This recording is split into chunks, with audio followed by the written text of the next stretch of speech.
E hoje um grande amigo, Manuel Chaves, nós somos companheiros de Rotary de 2090 não, 1900, 2010, você é 2010, eu sou 2010 também.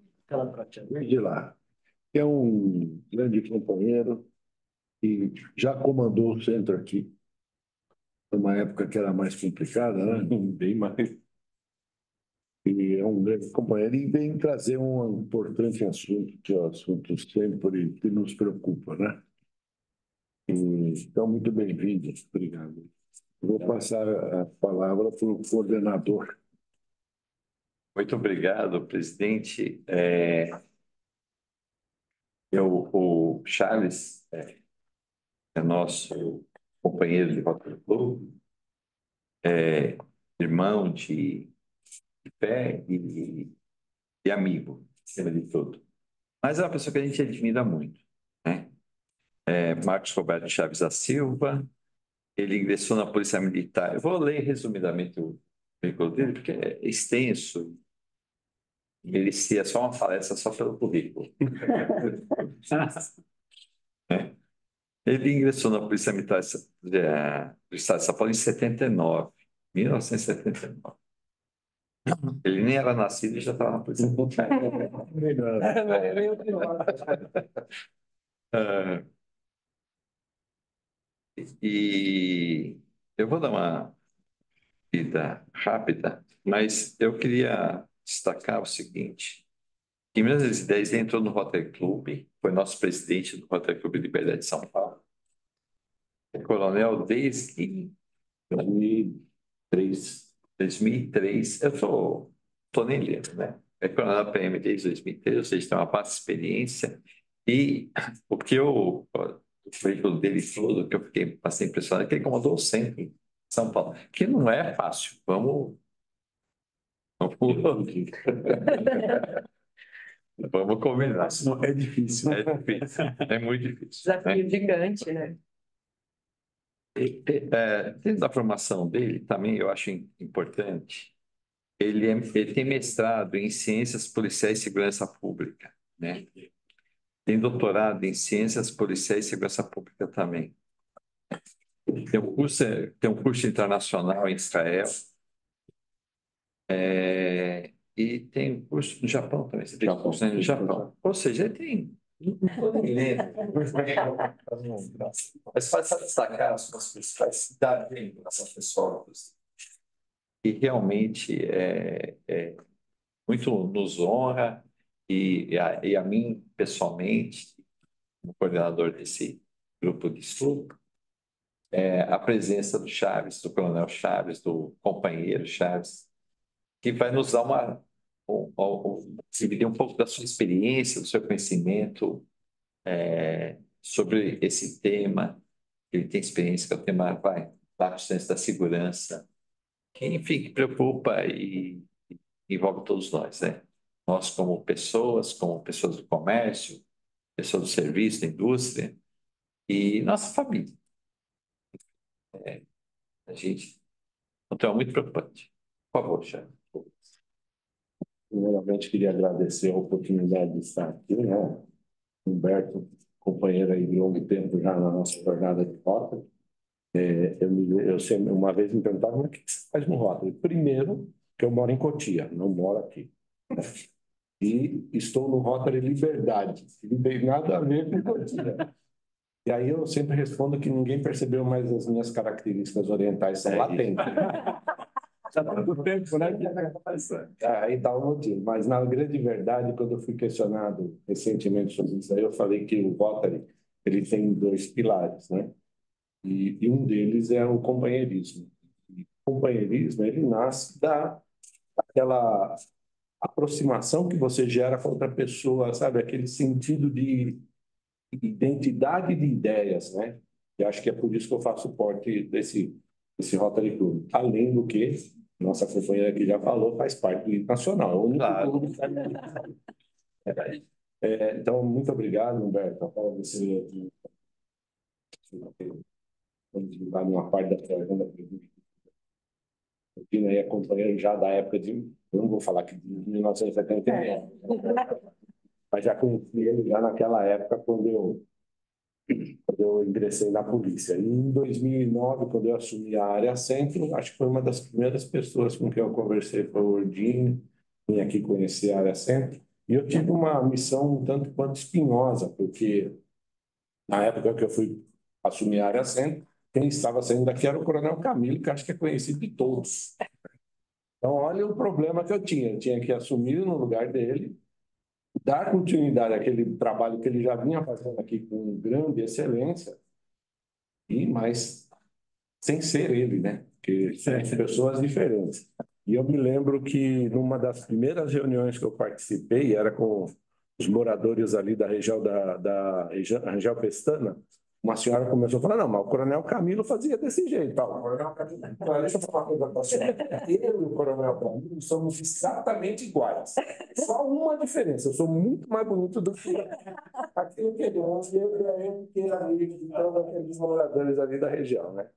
Então, acho que desde aquela época a gente já se preocupava com esse tema e continua nos preocupando, até porque todos nós temos família e, muito embora vamos passar, mas deixaremos aí os nossos legados para que possam dar continuidade a isso. E, infelizmente, eu acho que a gente adotou um caminho social que não é o mais adequado para uma estrutura de sociedade. Mas é o que temos e é o que nós temos que aprender a administrar.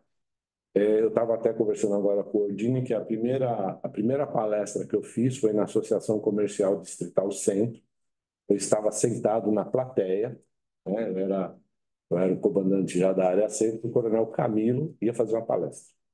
E ele estava no Palácio do Governo, nós olhando para o relógio e nada do Coronel Camilo chegar. Daqui a pouco ele me liga e fala, Chaves, onde você está? Eu estou aqui na plateia sentado. Então vai lá e faz a palestra que eu não vou chegar a tempo. Mas qual que é o tema?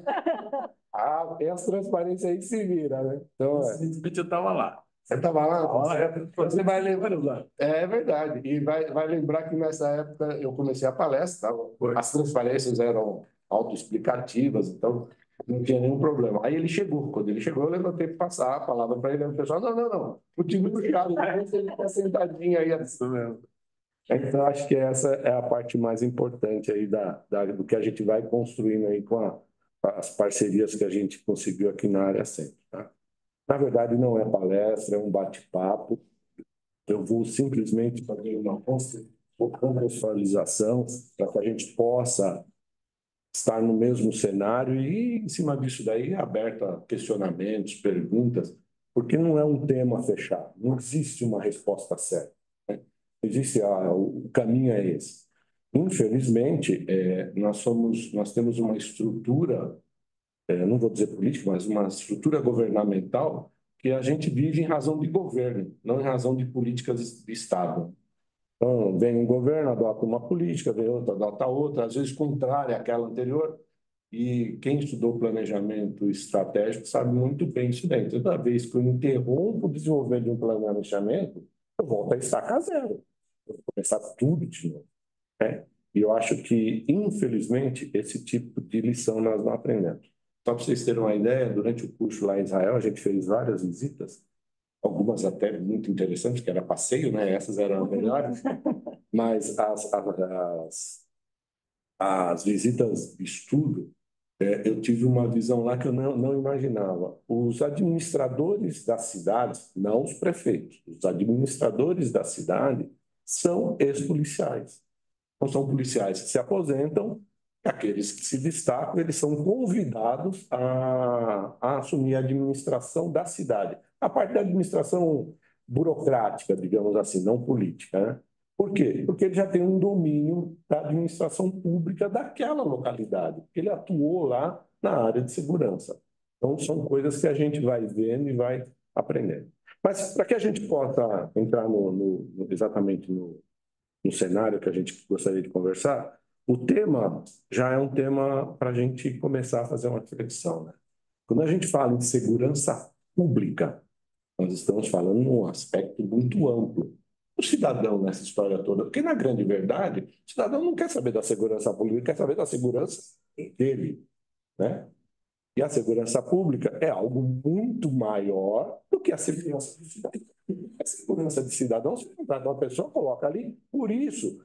E lá nos primórdios, lá em 2003, 4, 5, aí, assim por diante, ou melhor, desde 1988, as palestras iniciais, você deve lembrar, o que a gente tratava? A gente tentava explicar como que era o nosso sistema de segurança.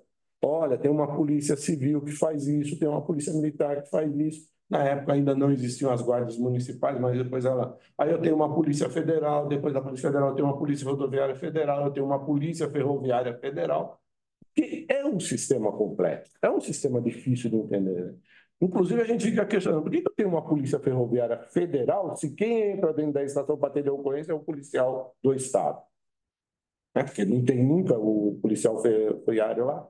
Então, esse sistema era um sistema complexo. E a gente percebeu que, com o transcorrer do tempo, isso foi sendo absorvido pela sociedade, e hoje a gente percebe que a sociedade entende muito bem essas divisões. Né? Não vou entrar no mérito aqui, muito embora a gente até poderia discutir isso, se esse sistema é o mais adequado ou não é o mais adequado. E tem correntes que dizem que o ideal seria ter uma polícia só. Então, você vai no Japão, você tem a Polícia Nacional do Japão. Né? Você vai em Israel, você tem a Polícia Nacional de Israel. Evidentemente que isso nos níveis de Estado, né? No nível de Estado. Quando você chega no nível nacional, você vai ter uma polícia federal, entre aspas, mas um FBI da vida, alguma coisa assim. Em contrapartida, você vai nos Estados Unidos tem mais polícia do que gente. Né? Ele tem vários níveis de polícia. E qual é a grande diferença entre os vários níveis de polícia e os nossos níveis de polícia que nós temos aqui? Essa pergunta a gente vai tentar, no final, trazer a resposta para vocês. Tá? Mas para que a gente possa entender o porquê que nós temos essa situação hoje aqui, a gente tem que voltar um pouquinho lá atrás, bem rapidamente, porque aqui não tem intenção nenhuma de dar aula de história, até porque não somos estudiosos a fundo dessa situação. Mas se a gente voltar lá no Brasil colônia, quando os colonizadores portugueses aqui chegaram, não quando descobriram, mas quando os colonizadores vêm, existia já aquela necessidade de promover uma certa defesa dessa nova área. Né? Então, aqueles colonizadores que chegam aqui começam a criar as capitanias hereditárias e eles constituem algo chamado de defesa territorial. O que era essa defesa territorial? Inclusive, tem uma carta de Tomé de Souza, se não me falha a memória, eu anotei em algum lugar, no item 32 ele coloca lá, precisamos armar a nossa população para que elas possam garantir a sua segurança e a segurança do nosso território. Por que eu estou falando isso, gente? Porque vejam que desde a concepção da ideia de segurança, nós partimos do ponto que a minha base principal era defender o território. Né? Por que eu falo isso aí? Porque lá na frente, a gente vai ver depois na Constituição de 88, inclusive, a gente pega a polícia fardada e coloca ela como força reserva do Exército. O que é o Exército? O Exército é defesa do território. Não é defesa de cidadão. Ele defende a base física onde a minha nação está instalada. Né? Nessa época das capitanias hereditárias, então ele parte desse pressuposto de armar a população, inclusive ele estabelece regras de quantas armas o cidadão podia ter na sua casa para defender os seus entes queridos, para defender a sua terra, para defender a nação quando assim convocado. Começam a surgir duas figuras que vocês já ouviram falar agora nos dias de hoje, que é a figura do quadrilheiro e a figura do miliciano. Por quê?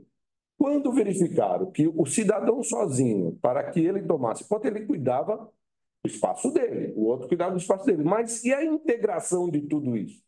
Como é que nós vamos integrar todos esses cidadãos para que eles possam garantir a defesa do meu território? E aí surge o termo milícia, que já existia em Portugal nessa época. O que é a milícia? A milícia é um grupo de pessoas armadas, sem vínculo nenhum ao Estado como ente administrador de uma sociedade, que vai se unir para defender algum local, para defender alguma situação. Se a gente parar para pensar, felizmente no Brasil nós não, desculpa, em São Paulo nós não chegamos a ter esse tipo de situação, No Rio de Janeiro, a gente ouve falar muito em milícia, né? O que a milícia faz? Ela assume um território, fala, esse território é meu. O problema é que ela desvirtuou essa suposta segurança para o campo econômico e começa a cobrar por determinadas ações. E os quadrilheiros, o que eram? Os quadrilheiros eram aqueles grupos de ex-milicianos que buscavam tomar aquele território. Eu vejo que a situação é muito semelhante do que a gente vê, principalmente quando a gente foca no Rio de Janeiro, a gente vê muito. E por que o Rio de Janeiro, gente?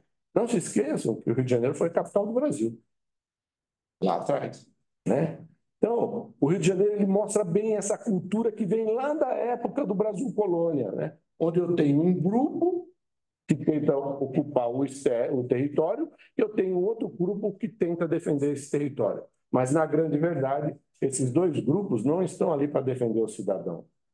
Infelizmente, com o desvirtuamento do nosso seio social, essas pessoas estão lá para defender interesses próprios, né? Todos eles, tanto os quadrilheiros, e aí nós temos várias facções criminais na quadrilha, e várias milícias também com esse objetivo. Tá? Bom, diante dessa situação que se instalou nas capitanias, o governador geral da época chegou e falou: opa, preciso resolver isso. Então, ele cria a Intendência Geral de Polícia. Isso nós já estamos em 1808. Vejam que se passaram quase 300 anos, né? Ou 3 séculos, para que a gente conseguisse. E aí vem mais uma noção. Por que hoje as coisas para acontecerem aqui... Quanto tempo eu tenho? Desculpa, Humberto. Por que demora tanto para... Eu estou falando aqui, eu vou me entusiasmando, vou buscando na memória. Estamos com você, estamos entusiasmados também. E aí vamos verificando por que as coisas aqui demoram tanto tempo para acontecer, né? Nós estávamos conversando agora, quando estava na polícia, eu me aposentei da polícia em 2013, ou seja, há 11 anos, eu já falava de câmeras inteligentes, que já existia na época, que vai buscar informações num banco de dados qualquer e vai trazer para o policial da sua viatura, né? Vou dar um exemplo. Hoje o Odinho estava falando para nós. Ele foi na central aqui da Guarda, quando ele entrou lá, automaticamente ele já foi fotografado, quando ele chegou no local, a foto dele já estava lá, né? Naquela época, e todos nós somos vítimas desse sistema, muito embora a gente não saiba, existem câmeras inteligentes que buscam a placa de um carro, vai num banco de dados e diz a situação daquele carro. Por exemplo, se ele está no dia de rodízio ou não. Por exemplo, se ele tem débitos tributários, fugiu o termo. Tem débitos tributários, ele busca tudo isso. Mas ele também poderia buscar, bastando eu interligar no banco de dados da Secretaria de Segurança Pública, ele pode me dizer se o carro é produto de crime ou não. Se aquele carro é roubado, se aquele carro é furtado. Por que não faz isso? Bom, porque todos nós acho que temos uma leve ideia, né? Porque, infelizmente, mais uma vez, voltamos lá no início. Nós trabalhamos com política de governo e não com política de Estado. Porque isso já poderia estar resolvido. Existe uma cidade chamada Indaiatuba. Indaiatuba tem esse cinturão. Ele tem um cinturão. Então, todos os carros que entram na cidade, eles têm a sua placa, vai buscar no banco de dados, recebe a informação. E se o carro tem alguma situação em que pode ensejar uma ação criminal, eles já ficam de olho, já vão acompanhando aquele carro, né? Então, vejam que desde 2013 nós já temos essa tecnologia. Então, o país não é um país atrasado do jeito que a gente pensa. Mas, tanto é que não tem que vai buscar a sua placa para dizer se você tem débitos tributários ou não, né? A única coisa é em qual banco de dados eu vou buscar informação. Mas aí entra aquela discussão. Não, mas a segurança é do Estado, né? E o banco de dados e a câmera é da prefeitura. Não dá, gente. Nós temos que superar essa fase. Bom, essas intendências gerais de polícia, que foram criadas nas diversas capitanias hereditárias em 1808, elas assumiram algumas atribuições. Além da segurança da sociedade, ela também era responsável pela limpeza, pelo abastecimento de água, por prender e julgar os desordeiros. Então, vejam que ela começou a assumir funções que, na grande verdade, não estavam ligadas diretamente a uma atividade policial. Né? Abastecimento de água, o que tem a ver com polícia? Mas se eu quebro o abastecimento de água, eu posso quebrar a ordem daquela localidade e isso me gerar uma convulsão social.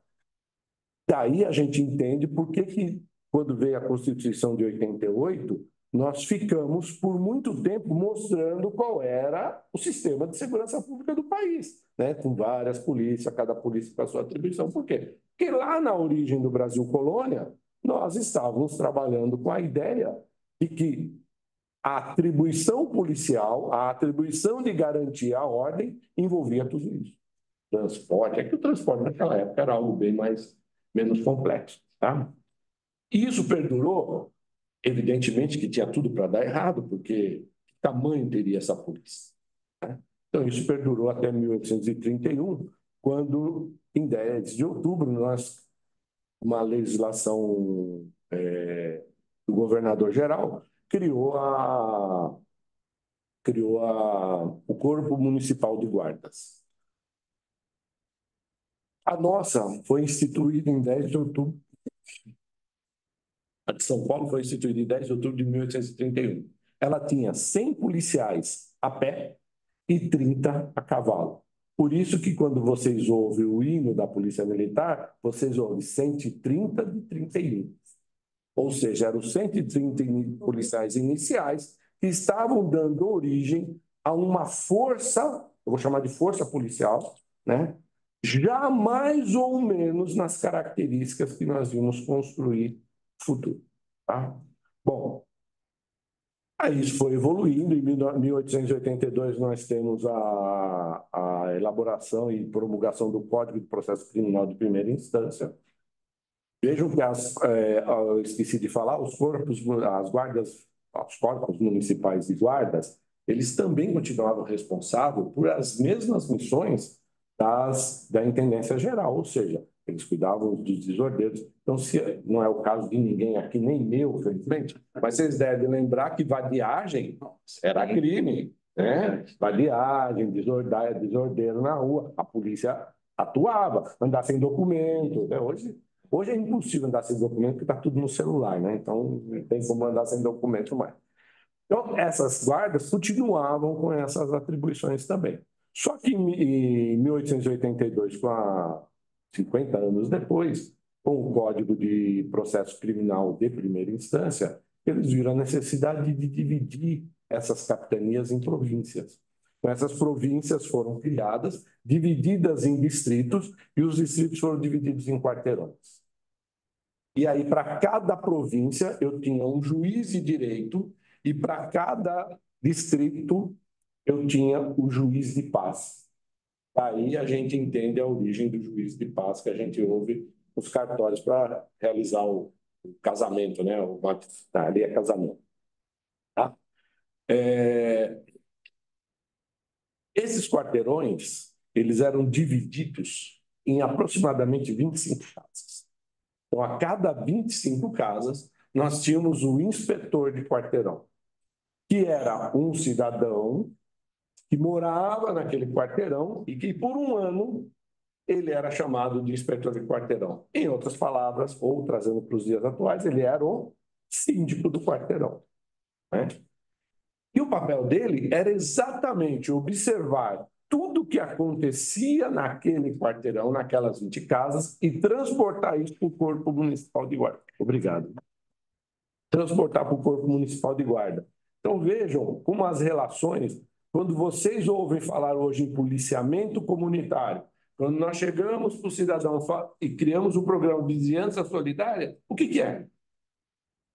Vejam que na área de segurança nada se criou. O que aconteceu é que nós perdemos isso no transcorrer da evolução social, principalmente aqui no nosso país. Porque isso, na verdade, existe em alguns países aí. Por exemplo, no Japão, você tem... quando eu fiz o curso lá no Japão, eu fui para um local chamado Toyama City. Acho que é cidade ou é província, eu não sei o nome certo. Se dá lá porque lá é outra nomenclatura, né? Lá em Toyama City, eu achei muito interessante. Primeiro que eles deixaram a gente dirigir a viatura deles. E aí foi o primeiro baque. Eu sentei do lado errado, né? Cadê o volante? Roubaram o volante desse carro, né? Mas o que é mais interessante? Uma pessoa, um cidadão, um morador daquela localidade, à noite, ele assumia aquela viatura e patrulhava as ruas ao entorno do bairro que ele morava ali, próximo da residência dele, né? Isso lá eles chamam, aqui no Brasil não ia dar nunca certo, até na nossa característica cultural, mas e aí eu me lembro que nesse curso eram só representantes de polícias da América do Sul, um argentino, policial da Argentina, perguntou para ele, mas o que que você ganha com isso? Aí ele respondeu, eu ganho 29 noites de sono tranquilo. Ou seja, eu patrulho o meu bairro um dia, uma noite, mas as outras 29 tem alguém garantindo que eu vou poder dormir sossegado. Então, o que é isso? É o inspetor de quarteirão. É que nós criamos isso lá atrás, no Brasil Colônia, mas com o transcorrer da história nós estamos perdendo isso daí. Bom, vamos dar uma evoluída nisso daí e vamos pular aí para a época da República. Em 1889, nós temos aí a República proclamada, e esses corpos municipais de guardas passam a se chamar forças públicas. E aí eles perdem algumas características. Por exemplo, eles já não precisavam mais cuidar da limpeza. Eles já não precisavam mais cuidar do abastecimento de água. O Estado já começa a criar políticas estruturantes para atender essas demandas da sociedade. Tá? E em 1915 surge a primeira ideia, porque como essas forças públicas elas tinham a estética militar, e aí é importante a gente dizer isso, né? Em momento nenhum a polícia é militar. Ela tem estética militar. E o que é ter estética militar? É andar uniformizado, é marchar, é prestar continência, é ter uma hierarquia que existe na grande maioria das empresas. Existe hierarquia, né? Ninguém chega na sala do presidente e chama: ô, presidente, sai daí que eu vou sentar e tomar um café na sua sala hoje, né? Existe a hierarquia. É claro que ela não tem aquele rigor que tem uma força policial. Por quê? Imagina, tem um monte de gente, um monte de pessoas armadas. Se eu não tiver um controle mínimo sobre essas pessoas, aquilo vira uma desordem total. Tá? Então, em 1915, surge a primeira ideia de pegar essas forças e vinculá-las ao Exército. Então, uma lei federal transforma as polícias, na época forças públicas, como parte integrante para ser mobilizado em caso de necessidade pelo Exército. O que é isso? Voltando à origem do Brasil colônia, para dizer que o meu problema não é a segurança do cidadão, o meu problema é a defesa do meu território. Eu preciso ter uma polícia que, eu, sendo necessária, ela vai defender o território e o cidadão espera um pouquinho. Tá? Voltamos lá na origem do Brasil colônia. Bom, o tempo passou, vários fatos aconteceram, não vamos ficar aí nos perdendo nessa parte histórica, mas em 1970, antes disso, a força pública atuando, principalmente aqui no estado de São Paulo, nós temos, num determinado período, a criação da Guarda Civil Estadual. Né? Qual era o objetivo da Guarda Civil Estadual? Era apoiar a força pública nas ações de defesa do cidadão. Por quê? Porque a força pública ela já era, nesta época, ou melhor, poderia ser mobilizada pelo Exército. Se ela fosse mobilizada pelo Exército, como é que eu garantia a segurança do meu cidadão? Então, para isso, eu crio uma guarda municipal. Só que aí a coisa foi, como sempre, né? Aquilo que a gente estava falando, a necessidade de uma briga de poder, isso foi se perdendo e começou. Então, vamos fazer o seguinte: para não estar mais briga, não sei se vocês veem essa situação hoje entre matar de polícia militar, não existe isso, não existe. Não, né? Não existe. Coisa do passado. Coisa do passado. Então, vocês vejam que naquela época já começa a existir essa briga. E aí, o que o governo do Estado faz? Divide o Estado. Você vai cuidar do interior e você vai cuidar da capital. Outra situação totalmente ilógica. Ilógica por quê, gente? Tudo isso que a gente foi criando, nós nunca nos preocupamos em criar uma doutrina de segurança. A doutrina, ela parte pela uniformidade de ação, de linguajar, de comportamento. Se eu não tenho isso, é óbvio que cada um atua do seu jeito. Então, eu chegava no interior, eu não sabia como é que eu me comportava, porque na capital era de um jeito, no interior era de outro. Totalmente diferente. Bom, isso perdurou até 1970. Em 1970, durante ainda o regime militar, nós temos a unificação desta Guarda Civil com a Força Pública, surgindo assim a Polícia Militar. Dentro desse cenário, é óbvio que vocês devem ter em memória aí, quer dizer, tem todos, né? Não devem lembrar de nada disso. E nós temos aí a era Getúlio Vargas, né? Que teve aquele problema da Revolução, 32, onde São Paulo, a polícia de São Paulo, a força pública de São Paulo era praticamente um exército, tinha aviação, só não tinha navio, porque o resto tinha tudo, né? E é óbvio que o governo federal da época, percebendo isso, falou, meu, eu preciso acabar com isso. Então, ele tomou tudo isso. Por isso que hoje a gente vê essas discussões no Campo de Marte. De quem era o Campo de Marte? Era da Força Pública, né? Porque ali era o seu campo de aviação. Dali que ele soltava os aviões para bombardear os outros estados, né? Então, teve toda essa situação. Mas chegamos finalmente na era cidadã. E aí nós viemos com uma nova Constituição, que é a Constituição de 88, 1988. Eu, particularmente, é uma opinião meramente particular, eu vejo que a gente tem uma cultura muito... pelo menos eu sou assim, né? Eu não consigo ver nada no celular, eu tenho que imprimir para ler.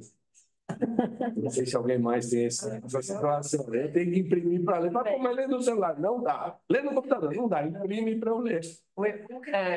Esse dias eu sofri pra caramba, porque chegou agora, né? Eu assumi a área financeira do Hospital Cruz Azul, e aí chegou um documento para assinar digitalmente. Falei, vocês estão de brincadeira, também. Como é que assina esse negócio digitalmente? Então vai o rapaz lá e ensina. Eu aprendo. Agora não vi, mas eu aprendo. Chega muito. Ou descobre, é verdade. E aí, com a Constituição de 1988, nós buscamos abandonar aquela ideia. Esse era o grande objetivo, por isso que muitos falam que essa Constituição veio com caráter parlamentarista e não sei o que, toda essa situação. Mas o objetivo na área de segurança pública era abandonar aquela ideia da polícia defesa de território para uma polícia defesa da sociedade, né? E aí vem o grande erro, né? Eu me lembro quando eu estava na polícia, eu era capitão na época, e contrataram uma empresa de consultoria. E a empresa de consultoria, para reestruturar aquela polícia que estava estruturada daquela conformidade naquela época. E aí ele indicou, ó, passo 1 faz isso, passo 2 faz isso, passo 3 faz isso, pá, pá, pá, pá. As polícias, elas possuem, como elas eram vinculadas ao Exército, então ela tem uma estrutura que conversava com a estrutura do Exército, para facilitar a conversação. Por isso que muitas vezes você ouve falar em P2. O que é P2? É o oficial de informação, é aquele que hoje as empresas têm, que chamam de inteligência de mercado ou outro nome parecido, né? Ela faz o mesmo papel que o nosso P2 faz, mas P2 era o linguajar lá do Exército. Nós temos o P4. O que é o P4? O P4 é o administrador de logística, um diretor de logística, que todas as empresas têm, mas no Exército usava a terminologia P4 para facilitar a comunicação via rádio. Se a pessoa não via rádio, atenção, diretor de logística da unidade. Não, P4 do 4º Batalhão, né? Então, por isso que usava esses linguajares. Então, nessa estruturação, pediram essa consultoria. E aí, eles não tiveram dúvida. Tinham 10 passos. Aí leram o último, extinção do Estado-Maior. O que eles fizeram? Extinguiram o Estado-Maior e considera-se feitas as partes de cima. É óbvio que deu um rolo danado, travou toda a administração, e aí tiveram que voltar atrás, restabelecer tudo de novo e nunca mais aplicar aquele plano. Continua do mesmo jeito até hoje. Por quê? Que é o que aconteceu com a nossa Constituição. A nossa Constituição, ela partiu de um princípio que eu não considero errado, não considero equivocado, muito pelo contrário, é uma doutrina de segurança pública que está lá estabelecida no artigo 144, né? Onde ela trouxe todos os níveis de polícia que podem atender a situação dentro de um Estado ou dentro da nação, né? Tentou, depois, com algumas emendas, tirar a polícia desse vínculo com o Exército, que hoje nada não tem. Inclusive, na época, existiam as inspetorias gerais das polícias militares, que era um órgão do Exército, que fiscalizava as polícias, hoje já não existe mais, né? Só que foi em 1988 e continua hoje sem regulamentar esse artigo. Por isso que a gente vê, pô, mas a polícia briga com a polícia militar. Qual é a atribuição de cada uma? Onde é que está escrito o que cada uma faz? Não, nós fomos construindo o nosso cenário. Não, eu vou fazer tal coisa, eu vou fazer tal coisa. E foi assim, né? E a outra coisa que houve equivocadamente colocada na Constituição, o artigo 144 são órgãos integrantes do sistema de segurança pública. Aí ele coloca lá Polícia Federal, Polícia Rodoviária Federal, Polícia Ferroviária Federal, Polícia Militar, Polícia Civil, guardas municipais. Acho que agora está a Polícia Penal também. Não. Esses órgãos são órgãos do sistema de segurança. Qual segurança? Segurança do cidadão, a segurança da sociedade. Porque segurança pública é muito mais do que isso. Segurança pública começa lá pela prevenção primária, quando eu tenho o subprefeito que está preocupado com a iluminação da Rua Boa Vista, está preocupado com a iluminação da Rua 25 de Março, está preocupado com o comércio irregular na Rua 25 de Março, ou qualquer outra localidade. Eu falo muito da 25 de Março, porque na época, em 2000, eu não lembro se foi 9 ou 10, não, foi 9, porque 10 eu já era comandante de policiamento da capital. Em 2009, nós implantamos, o prefeito era o Gilberto Kassab, e ele fez um desafio para o Coronel Camilo, o Coronel Camilo jogou o desafio para mim. Ele queria implantar o que hoje nós conhecemos como Operação Delegada. Deve ter algum outro nome parecido. E foi a primeira vez que nós implantamos. E qual era o objetivo dessa Operação Delegada naquela época? Era devolver a 25 de março para que as pessoas pudessem caminhar lá. Então, quem viveu aquela época vai lembrar que no Natal de 2009, a 25 de março era a coisa mais linda. E eu falo isso com muita alegria, porque eu conheci prédios da 25 de março que eu não sabia que existiam. Prédios históricos, né? Que estão lá até hoje, que provavelmente a gente já não vê de novo, porque novamente nós deixamos construir uma desordem naquele local. Então, o grande problema, quando a gente colocou no artigo 144, segurança pública, os órgãos são aqueles, nós tiramos fora justiça, nós tiramos fora administrações públicas locais, que também fazem parte. Sistema prisional, tudo isso faz parte do sistema de segurança pública. A polícia é só um detalhe dentro do sistema de segurança pública, né? Se eu tiver uma subprefeitura que me mantém aquele local organizado, se eu tiver uma polícia de trânsito que me mantém o trânsito regularizado, né? Não, quando o farol em bandeira, você leva 3 horas para atravessar aqui. Isso vai gerando uma comoção interna, as pessoas vão ficando nervosas, e isso vai gerar uma desordem pública ali. E desordem pública que não tem nada a ver com a ação de polícia, né? Mas acaba sendo uma atividade final de polícia, vai resultar numa atividade de polícia. Tá? Então, a Constituição de 88, ela trouxe essa ideia errônea de que segurança pública é atribuição de polícia. Não, segurança pública é atribuição de política estruturante do Estado. O Estado tem que criar uma política de segurança e ir implementando as suas fases. O que a gente vê hoje em dia, o que é? Ah, precisamos resolver o problema do preso que saiu e matou o policial lá em Minas Gerais. Aí eu vou criar uma lei que proíbe a saidinha. Não vou entrar no mérito se é certo ou errado. Não é essa a questão. Mas por que essa lei saiu? Saiu porque aconteceu um caso. Eu não tenho uma política do que eu quero fazer. Como é que eu vou construir a minha estrutura de segurança pública? Então, eu preciso ter um sistema de administração pública. Aí vocês vão entender por que eu voltei lá em Israel. Comecei falando de Israel, que lá eles pegam um policial e colocam para fazer a administração por um período daquela localidade. Por quê? Porque ele tem essa visão da segurança e das necessidades que a segurança tem para que ela possa garantir uma qualidade, uma ordem no relacionamento social daquele espaço.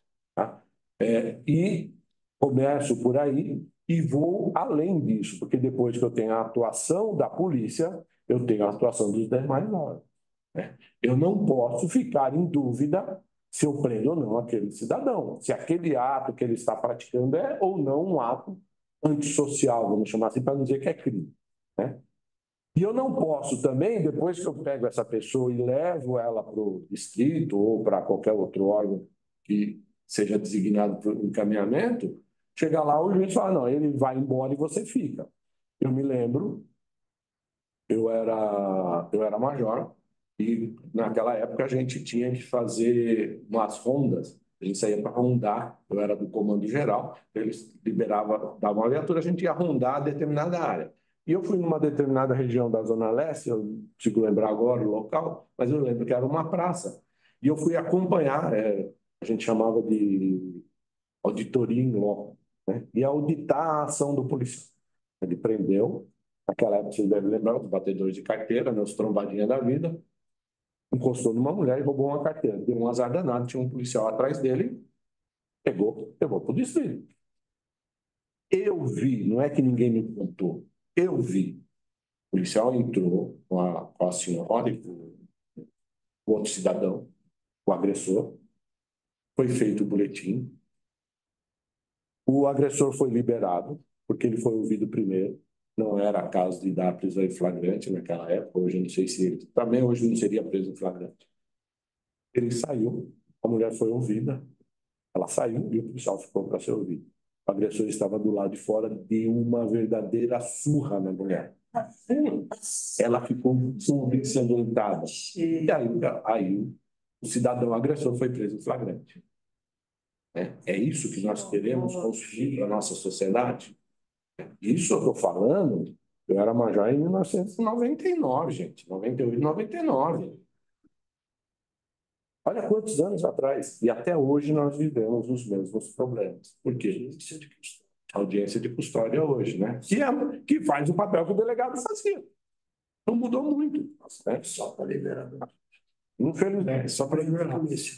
Então, gente, partindo aí para encerramento, aí eu vou deixar para que vocês possam questionar. Acho que deve estar com várias questões. O que a gente precisa é construir, e acho que esta parte da construção, da cooperação e colaboração entre comunidade e polícias foi muito bem estruturado no decorrer dos anos. Né? Infelizmente, não sei se eu deveria entrar nesse assunto, mas já que estamos falando, né? Com a promulgação da Constituição de 88, nós partimos por um processo em que havia necessidade muito forte, e até hoje existe esse trabalho, se é involuntário ou não, se foi estruturado ou não, ele existe, de desconstruir tudo que existia. Então, eu brincava naquela época, eu falava naquela época, gente, nós vamos entrar num processo que o primeiro passo, nós vamos desconstruir e desmoralizar o conceito de família. Então, se vocês lembrarem, essa época, nós estamos falando de 98, 99, nós começamos a ter novelas que a mulher tinha 3 maridos, o marido tinha 3 mulheres, o filho namorava com a irmã e virou um negócio que ninguém mais entendia nada. Né? Então, nós conseguimos desconstruir aquele conceito natural de família, né? Do convívio dentro do ambiente. Depois eu falo. O próximo passo é desconstruir a ideia de escola, educação. Hoje, se marcar bobeira, eu sou ninguém mais, só eu sou de uma época que o professor chegava e falava assim, Chaves, vai lá para o canto da parede, fica olhando para a parede. Hoje, se o professor fizer isso, a mãe entra na sala e bate no professor, se o aluno não bater antes. Né? Então, nós conseguimos desconstruir isso. E naquela época, eu estava conversando com alguns promotores aqui do município aqui, né? E eu conversando com eles, falei, cuidado. A trajetória é começar a desconstruir o papel de justiça. né? E vejo o que está acontecendo. Depois do advento de um certo partidismo. Não quis entrar nesse assunto, mas vejo que a situação é essa, né? Então, eu vou desconstruindo tudo que existia.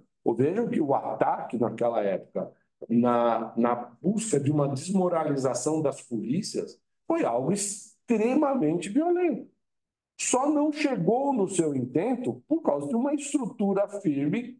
E aí, sem querer defender um lado qualquer, mas as polícias, elas têm uma característica e que, muito embora elas estejam ligadas a um determinado governante durante um período, elas conseguiram construir uma estrutura administrativa que independe do governante. Ela continua na sua trajetória. Desvia um pouquinho para cá, desvia um pouquinho para lá, mas daqui a pouco ela toma o rumo. Independente de quem vai ser o novo comandante, que é um outro erro que a gente tem aqui, ele é escolhido pelo governador. Vão nos Estados Unidos, né, que todo mundo fala que é a maior democracia do mundo. Quem escolhe o chefe da polícia? O povo. A população elege. Quem escolhe o chefe do Ministério Público? O povo. Quem escolhe o chefe do judiciário lá? Eleição.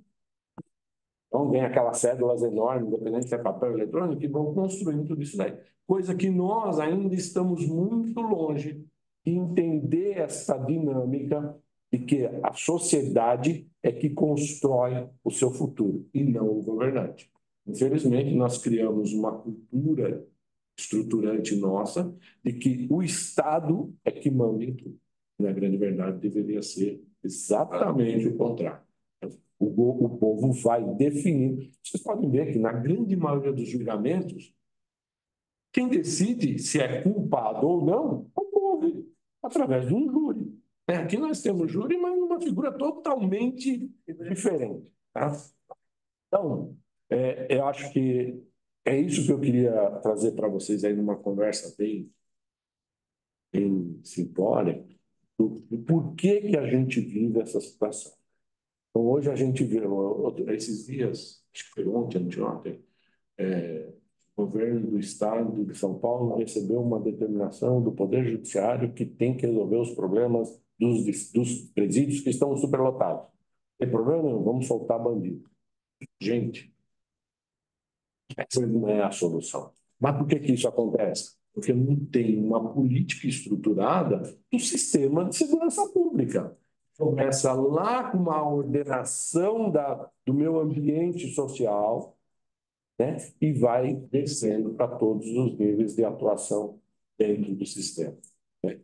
E aí o que acontece, na grande verdade, é que todos nós, sem exceção, acabamos vendo a única parte que é visível dentro desse sistema, que é a polícia. Por quê? Porque é o único que eu vejo. Eu não converso toda hora com a UPA. Eu não converso toda hora com o médico. Eu não converso toda hora com o assistente social. Eu não converso toda hora com o professor. Eu não converso toda hora com o prefeito. Então, eu não vejo isso como parte necessária com o juiz. E nem muito menos com o juiz. Acho que é até mais difícil conversar com o juiz nessa estrutura toda hoje, né? Infelizmente, a impressão que eu tive, é verdade, a impressão que eu tenho é assim, a justiça, não estou falando de pessoas, mas sim do órgão, percebendo os ataques que depois da Constituição de 88 iam acontecer e até iniciaram, ela se fechou, ela se trancou no seu casulo e não deixou ninguém entrar dentro ali para poder destruir aqueles que eles tinham construído. Tá? E para encerrar, quando eu comandei a área centro, eu fiquei aqui na área centro de abril de 2009 a abril de 2010. Eu acho que eu fui o menor tempo meu foi aqui, mas também fui um dos coronéis que me rodou, porque coronel roda a polícia toda. Eu saí daqui e assumi o comando do policiamento da capital e fiquei lá até passar para a inatividade em 2013. E quando eu estava aqui, eu tinha uma atribuição, resolver o problema da Cracolândia. Que missão legal. E aí, o que eu comecei a fazer? Primeiros momentos, e até foi aí que eu conheci o Paulo Eduardo, eu tirava a farda, colocava um abrigo, era um abrigo descaracterizado, e eu ia para lá, ficava lá. Estava no meio meio deles, conversando, conhecendo, tentando entender a dinâmica de cada um deles. Depois de um determinado tempo, acho que uns 45 dias, eu comecei a ir lá fardar. Bom, resumidamente, cheguei a ser conhecido nominalmente por eles. Ô, Chaves, tudo bem? Não sei o quê. Por que eu estou falando isso? Porque aí começou a Operação Cracolândia, e aí o assistente social, o assistente na área da saúde, chegava lá e tentava resolver o problema. Eu falei, não, você não vai resolver o problema. Mas por que não vai resolver? Porque você vem num momento em que a pessoa ela está exatamente ou porque ela está drogada, ou porque ela já está na abstinência, ela já está na busca de suprir a necessidade dela. Você tem que pegar no período em que ela conscientemente, e todos nós temos isso, ele pensa assim, pô, por que eu estou fazendo isso? É nesse momento que você tem que chegar nessa pessoa. É a história do marido ou da mulher, não é mais o marido, a mulher não faz isso, né? O marido chega bêbado em casa. Se a mulher for reclamar nessa hora, o que vai acontecer? Vai sair uma briga danada, violenta às vezes, e não vai resolver o problema. Mas se ela chegar no dia seguinte, na beira da cama, e falar, ei, amorzinho, vai mais uma cachaçinha?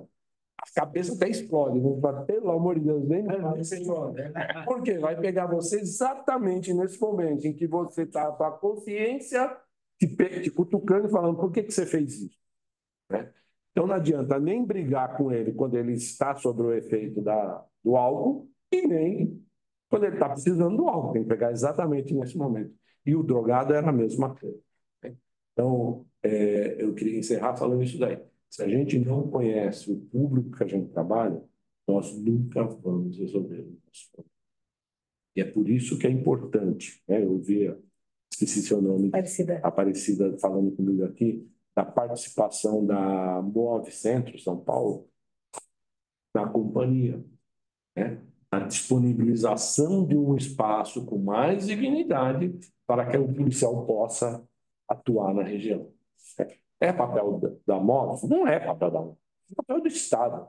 Mas se a gente depender só do Estado, a gente sabe que não vai acontecer. Então, essa aproximação, essa troca de cooperação é que faz a gente solucionar os problemas da sociedade. E é por isso que eu faço parte do Rotary. Porque o Rotary, ele não vai lá para dar dinheiro para a pessoa. Ele vai lá para ajudar a pessoa a crescer. Tanto é que os projetos têm que ter resultado lá no final. E aquela pessoa vai andar sozinha. Eu não vou ficar carregando ela o resto da vida. Né? Infelizmente, nós temos políticas governamentais que o objetivo é só dar dinheiro para o povo, dar dinheiro para o povo. Não, mas não adianta isso. Isso não vai adiantar nunca, porque cada vez mais vai aumentar o número de pessoas que querem dinheiro do Estado. Né? Vai ajudar traficantes, liberar preso e tudo mais aí que a gente vê acontecer no nosso Estado. Senhores, senhoras, peço desculpas se eu não fui muito claro na nossa... Tá certo. Deixa eu abrir. Falei muito, hein? Não, falou tudo muito pertinente, muito objetivo. Muito obrigado. Foi brilhante, como sempre. É, eu, eu sou seu admirador há muitos anos, né? Então os meus elogios são sinceros mesmo, não formais só. Mas eu tenho uma. Assim, toda essa questão das polícias, em particular da Polícia Militar do Estado de São Paulo, me traz algumas coisas à memória, né? No passado distante, eu era muito jovem, era criança, meu tio era policial militar lá em Araçatuba, interior. E aí, eu tenho uma memória, talvez tendenciosa, porque falando meu tio, né, uma relação familiar, e alguém do interior, eu morava em São Paulo, mas o que eu tenho na memória é que ele era uma espécie de um xerife local. Na falta de um termo mais adequado, talvez, ou mais técnico, mas quase que isso, no começo dos anos 70, ele só não cuidava da água e do esgoto, o resto cuidava de tudo, né? Mas tinha uma certa aproximação comunitária da polícia, tinha uma interação, as pessoas conheciam pelo nome, sabia mais ou menos que tinha, e eu lembro que ele comentava, quando vem esse tipo de gente que eu já fico em cima, porque não tem nada errado, mas a gente já fica Imaginando que pode acontecer alguma coisa. Não, ficava lá, mandava uma viatura, ver se estava tudo bem. Até que vez que mandava viatura, a pessoa se mandava. Eu não ameaçava, não, só perguntava se estava tudo bem, já. Né? Eu tinha essa visão mais prática, quase de condomínio, assim, né? Talvez pelo tamanho, a dimensão, mas talvez seja a necessidade dessa capilaridade, essa necessidade de uma interação social com as várias instituições, né? Daquela comunidade, daquelas casas de São Paulo, nem da cidade, desse pedaço da cidade, né? Centro, desse pedaço do centro, melhor dizendo, outro pedaço, tal. Cada um vai ter uma característica. E vai ter lá uma. Sempre vai ter lá uma banquinha do jogo do bicho. É como escapar dessas coisas, né? Sim. Mas quando tiver na banquinha do jogo do bicho, num certo nível, é cultural, digamos assim. Se extrapola, aí usa uma figura de linguagem que vai, o bicheiro começa a cometer outros crimes. Aí não, aí também extrapolou, entendeu? Ou, não sei uma figura de linguagem, meu, né? E isso me parece uma coisa que deve ser resgatado de alguma forma, enquanto sociedade. E os valores sociais, aí tem família, realmente, e religiosos, ou valores culturais, eles têm que ser em sintonia com essa segurança pública de uma forma ampla. Me parece que essa é a única solução possível. Dentro desse contexto, talvez, e agora eu vou falar como profissional de direito, que é advogado que eu sou, eu já fui demandado. É engraçado, né? Numa situação, e era uma situação que me chamou bastante atenção, que é uma característica que nós temos no estado de São Paulo, mas não tem em outros estados. Então dá para fazer um comparativo. E aí eu vou falar de uma situação bem particular da estrutura do sistema da Polícia de São Paulo. Então, no estado de São Paulo, nós temos basicamente assim, uma Polícia Civil e uma Polícia Militar. Né? Polícia Militar com regras, a Polícia Civil com outras regras. Né? E uma das questões da Polícia Militar de São Paulo, que eu acho positivo, mas é uma opinião minha, eu estou oferecendo ela a debate, é que na Polícia Militar do Estado de São Paulo nós temos uma justiça militar voltada à Polícia Militar do Estado de São Paulo. E não a justiça, vamos chamar de justiça comum. Tem um tribunal próprio, tem um tribunal de justiça militar, no caso militar, mas não do Exército, é militar, tem a Polícia Militar do Exército, do Exército Marinha Norte, mas do militar, no caso da Polícia Militar. Né? E é um tribunal que a experiência que eu tenho desse tribunal é uma experiência muito pessoal, de outras experiências. É um tribunal muito interessante. Porque ele é um tribunal, tem uma estrutura de participação, é muito participativo. Então, você tem lá o pessoal que é concursado, o pessoal que vem do quinto constitucional, e o julgamento é feito por um colegiado, né? É um conjunto de juízes. E uns são de carreira, policiais, militares, né? Claro que no último posto, com experiência, em essa ideia, trazer experiência, né? E vão fazer o julgamento do policial militar, que é um julgamento complicado, viu? Porque o policial, ele está no crime, está vivendo dentro do crime, né? Então, para você julgar uma coisa que é um excesso de conduta, por exemplo, é muito complicado, né? Qual que é o limite do excesso de conduta? E outra coisa, tudo bem, você cometeu um excesso, mas no calor da situação, o que é condenável, né? Em que medida? Às vezes, bom, isso é um excesso de conduta, tem que ser uma forma observada, excesso de conduta, mas se ela se pode ser penalizada, excesso de conduta, são duas coisas diferentes, né? Às vezes o excesso de conduta, bom, o excesso está errado, vamos aprender com isso, vamos normatizar isso, vamos fazer até uma representação verbal, às vezes, né? Mas, e tem um problema também que eu vejo, não sei se é uma vantagem ou desvantagem, mas uma característica, eu acho uma desvantagem, mas é uma opinião minha também. Há um, é engraçado, porque essa confusão cultural entre a figura do policial, na polícia militar, entre a figura do policial e a figura do militar do exército, militar naquele sentido, o senso do exército, acaba que algumas coisas acontecem na vida do policial militar que é própria do exército, mas não é própria da vida civil. Por exemplo, é absurdo eu imaginar, enquanto advogado, enquanto jurista, pensador de direito, que uma conduta da administração pública, do agente da administração pública, um erro, pode levá-lo sumariamente à prisão. Não pode nem ser preso por causa disso. Por exemplo, eu fui agente público, fui cargo de procurador federal nacional, cuidava de dinheiro, coisa importantíssima. Não existia a possibilidade de eu ter uma prisão administrativa. Eu podia ser, no máximo, ser exonerado ou ter uma repressão verbal ou ter uma suspensão, mas não ser preso. Seria preso por um crime, ele é um julgamento penal, é outra história. Né?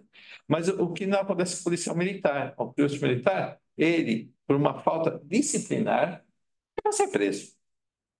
Como acontece no Exército. Quer dizer, no Exército, isso.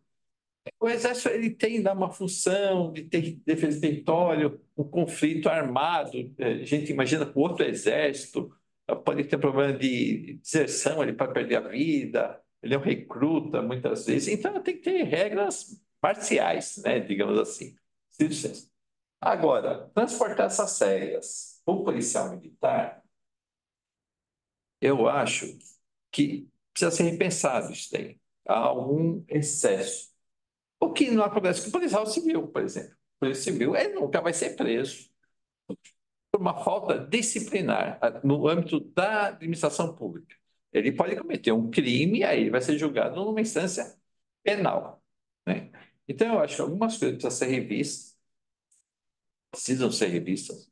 Né? Uma questão de estrutura, essas coisas precisam ser revistas. Então, uma estrutura que eu acho que é importante é manter uma tribunal, e aí tem inclusive tribunal com polícia judiciária, tudo, própria para as questões disciplinares e penais do policial, no caso policial militar, porque o policial está sobre aquele fio da navalha, digamos assim, mesmo civil.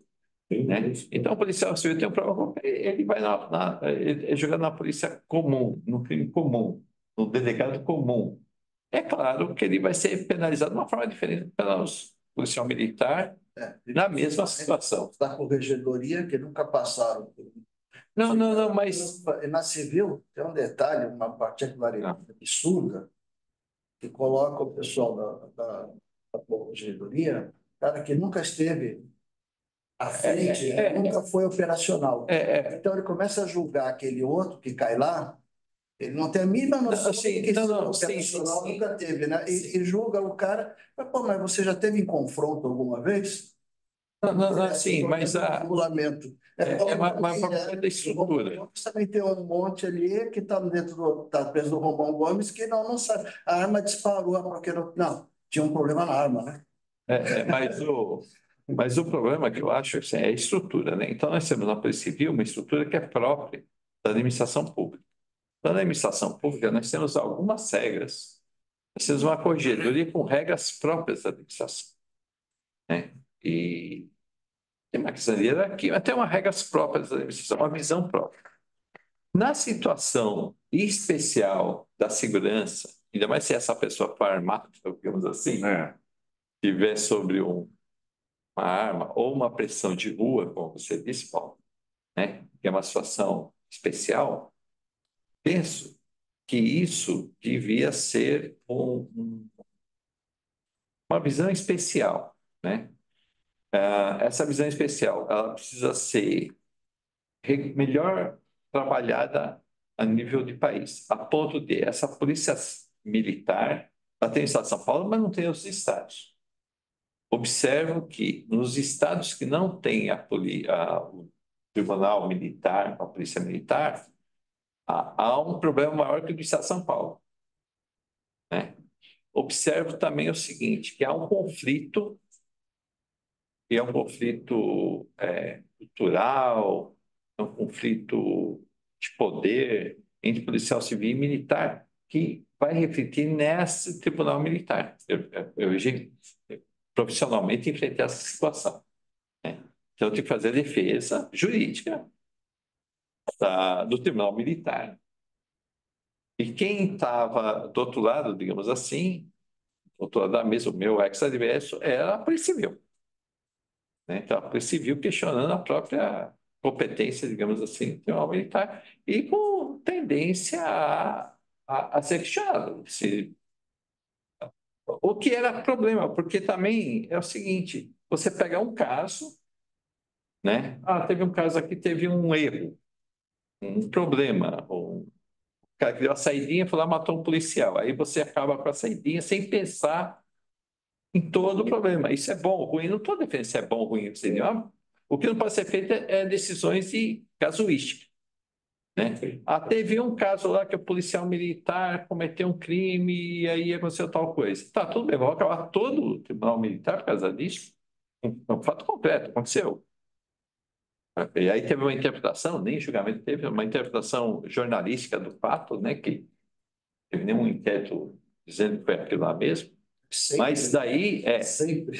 não, sim, mas a partir disso não foi nem legislativo, foi uma questão via processo judicial, né? Mas se progredisse, ia terminar com alguma coisa importante, que é um tribunal. Só para finalizar, e aí dando testemunho, o tribunal mais eficiente que eu encontro, e aí testemunho pessoal também, é o tribunal militar, onde a média de julgamento tratando de julgamento é 3 anos. É o único tribunal que o advogado, e eu sou advogado, é absolutamente respeitado. Veja bem, estou falando com advogado. Em qualquer outro tribunal, o advogado ele não é menos respeitado que o promotor, e menos ainda que o juiz. Lá, o advogado ele é absolutamente respeitado.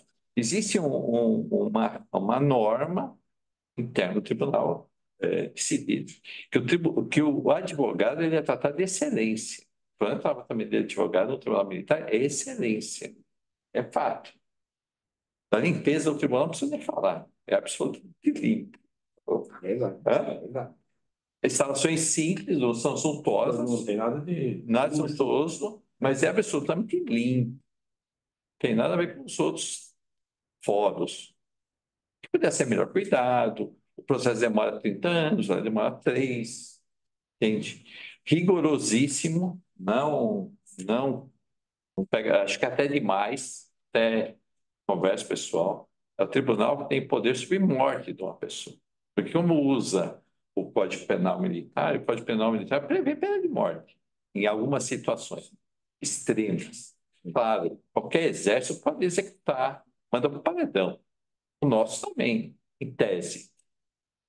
Deve ter mandado algum, na guerra do Paraguai, alguma coisa assim. Normal, isso é da vida. Qualquer exército do mundo ativo tem lá um desertor, coisa do tipo, a pena é de morte mesmo. Se você vê lá a Constituição Brasileira, proibir pena de morte, a não ser que nessa situação que estou falando. E essa competência está na Justiça Militar. Ou seja, o policial militar não sabe. Mas, em tese, ele está sujeito à pena máxima, que é a pena capital. Por isso que eu não estou sujeito. Entende? Ele está sujeito a uma prisão administrativa, porque ele veio com a farda torta. Aí o comandante dele lá do local, militar, literalmente falando, né? Porque prisão falou: você vai ficar 2 dias aqui sem voltar para casa. E daí você tem lá seu compromisso, cara, vai ficar aqui preso. Isso pode acontecer, e por vezes acontece. Sim. É um pouco menos atualmente. Atualmente, mas enfim. Passado. Autoritarismo. Não, mas eu quero dizer o seguinte: que as coisas têm que ser. PDO deixa os caras assustados. As coisas têm que ser melhor pensadas, melhor equilibrada, né? Talvez, e aí eu estou falando em favor do policial militar, né? Do policial de rua, do normal, né? Mais bem assistido. Tem a questão do bico, né? O policial militar ele pode fazer um bico ou não? Eu acho o seguinte, não é questão de proibir fazer o bico, não, mas ele não deveria não ter essa necessidade. Eu dou um passo para trás. Vale por isso. A discussão é antes. Né? Hã? Se fosse bem remunerado. Tem que ser, por que não? Sim. E sim. Né? Eu até tenho uma ideia maluca, hein? Mas é só minha. Né? Mas eu coloquei instâncias próprias de discussão, isso no Estado de São Paulo, eu já coloquei essa ideia. A instância de fazenda lá, que a gente participa de outras coisas, né? Que eu não vejo motivo, e aí é público, essa é a minha posição. Eu vou dizer duas coisas. Primeiro, essa posição. Segundo, eu já usei essa vantagem. Eu não vejo motivo para juiz e promotor ter 60 dias de férias do ano. 2 períodos sem fim. Você está com inveja? Não. Eu provo que não. Eu fiquei 15 anos procurador profissional, nos 15 anos eu tirei 60 dias de férias. A procurador tem 60 dias? Não, é que eu sou bom advogado, eu fui na justiça e ganhei 60 dias. Para mim. E pedi exoneração por 60 dias e tudo. Mas você tem 60 dias de férias? Pois é, eu não sou nada na minha vida. Está pedindo exoneração. Então eu falo que quem já teve essa prerrogativa já usou e abriu mão. Assim, pessoal. Agora, eu acho que uma coisa que a gente podia pensar é não dar 60 dias de férias para juiz e promotor, porque tem uma razão histórica que eles têm 60 dias. E não é porque trabalha muito. Juiz trabalha muito, promotor. Não é. Sabe qual é a razão histórica? Porque o juiz e promotor não, ele pede carona, mas o juiz, ele só podia dar aula. E geralmente o juiz era professor de ginásio do Estado. Quem lá na década de 50, todo professor de português era juiz. E para coincidir as férias com férias de professor, que tinha lá no meio do ano e no final do ano, tinha os 60 dias para coincidir com férias do professor. Então, não coincidia a férias do juiz com do professor. E como ele era professor, ficou 60 dias de férias. Professor tem em termos 60 dias de férias, né? Em termos, porque usa e tal. Então, a ideia que eu tenho, estou falando demais também, né? Mas me deram essa oportunidade, eu acho que devia revogar de juiz para um justifica, mas eu acho que justifica 60 dias de férias para o policial. Por quê, Humberto? Não sou bonzinho, não, nem tem nada do policial. Porque o policial está sob uma pressão que a gente não está. Então, o policial, muitas vezes, ele tira um plantão, mas ele tem criança em casa, tem uma mulher, tem uma família. Está sujeito a alguma coisa, né? Então, você, na verdade, você tira uma certa pressão psicológica do trabalho dele, principalmente o de rua, né? Só o policial de rua. de rua. Devia ser dado esses 60 dias de férias. Isso vai custar mais para o Estado? Não, vai custar mais. Não é gasto mais, não. Ao invés de pagar licença-prêmio em dinheiro, Eu não estou tirando uma coisa. você tem essa oportunidade. Não tirar uma coisa pelo outro. Mas parece que tem qualidade. Estão tirando em dinheiro em virtude do salário mal remunerado. Então, é um grande. Sim, mas eu digo assim: isso seria algo que teria um efeito benéfico, psicológico, teria um efeito benéfico em termos de qualidade de trabalho. Né? Qualidade de serviço, né? Porque a pessoa se desaparecer. E a pior que existe é um homem armado. Sob pressão. Estressado. Pelo amor de Deus. Sem clareza mental, né? No momento, Estressado, né? Estou estressado. vai acontecer alguma coisa. Queria conversar com você. Queria conversar com você. Alguma coisa pode acontecer errado para ele, principalmente, né? E a primeira vítima é ele, a família dele, que está em torno dele, e depois as pessoas com quem vai se relacionar, é óbvio. E a sociedade tem medo, as pessoas têm medo de polícia. Alguns não devia ter, né? Quando eu era pequeno não tinha medo de polícia, hoje começa a ter, né? É uma verdade isso. Então a gente precisa pensar na estrutura, a gente está falando historicamente bem uma estrutura, né? Pensa de forma isenta, não é favor disso. Sem calor, né? Sem emoção. Sem emoção. Ah, mataram um policial, vamos fazer uma. Não, menos. Vamos pensar, olha, tem esse problema, tem esse problema, tem problema. O policial está sob estresse, tem isso, tem aquilo. A lei é rigorosa precisa ser tão rigorosa, pode ser um pouco menos rigorosa, um pouco mais civilizada, no sentido desmilitarizado, Sim. né? Tem a Polícia Civil, o que nós vamos fazer? Extinguir, juntar, fundir? Vamos pensar essas coisas. Deixa do jeito como é que está.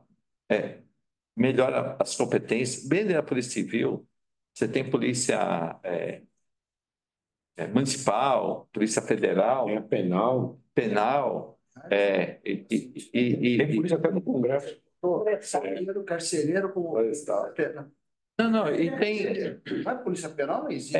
E você tem. Polícia penal, ele é o cara que é o carcereiro, ele é o carcereiro que está lá cuidando, está no presídio. Agora, polícia penal inventaram, fizeram um bom lobby, e hoje ele está com polícia. Não, isso, mas a gente não pode.